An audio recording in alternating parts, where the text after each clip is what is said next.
As a part-time delivery driver, I had seen it all.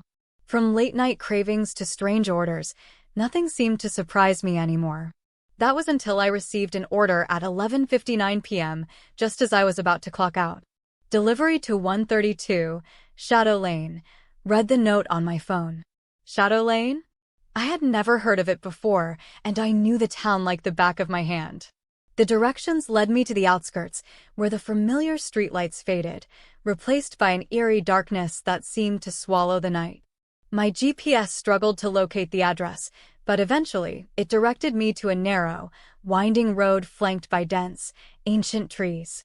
The branches arched over the path like skeletal fingers, and the wind whispered through the leaves in a language I couldn't understand.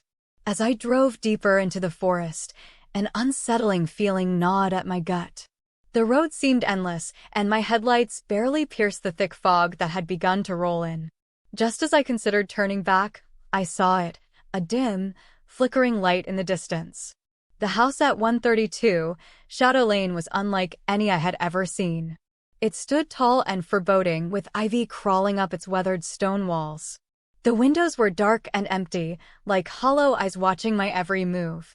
An ancient oak tree stood guard at the front, its gnarled branches stretching out as if to ward off intruders. I parked my car and grabbed the delivery bag, my footsteps echoing loudly in the silent night. As I approached the door, I noticed the brass knocker shaped like a raven, its beady eyes glinting in the dim light. Taking a deep breath, I lifted the heavy knocker and let it fall. The sound reverberated through the house, and for a moment, all was still. Then, the door creaked open, revealing an elderly woman dressed in a flowing black gown. Her eyes were a piercing blue, and they seemed to look right through me. "You must be the delivery girl," she said in a voice that was both soft and commanding. "Come in, child." I hesitated but stepped inside, the door closing behind me with a resounding thud. The air inside was heavy with the scent of old wood and something else, something metallic. The hallway was dimly lit by flickering candles, casting dancing shadows on the walls.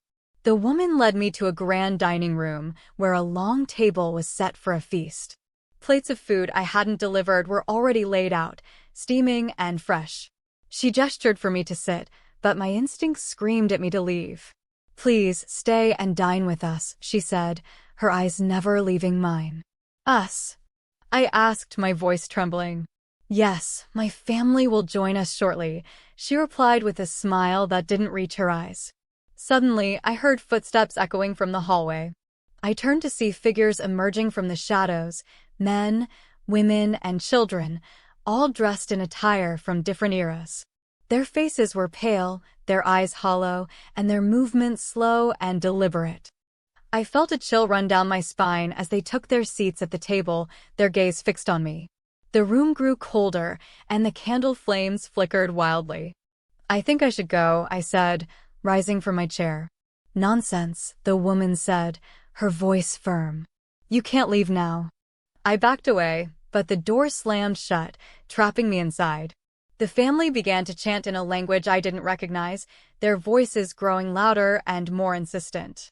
The air around me seemed to thicken, and a sense of dread overwhelmed me. In a desperate bid for escape, I bolted for the nearest window, but it wouldn't budge. The chanting grew louder, and I felt an invisible force pulling me back toward the table.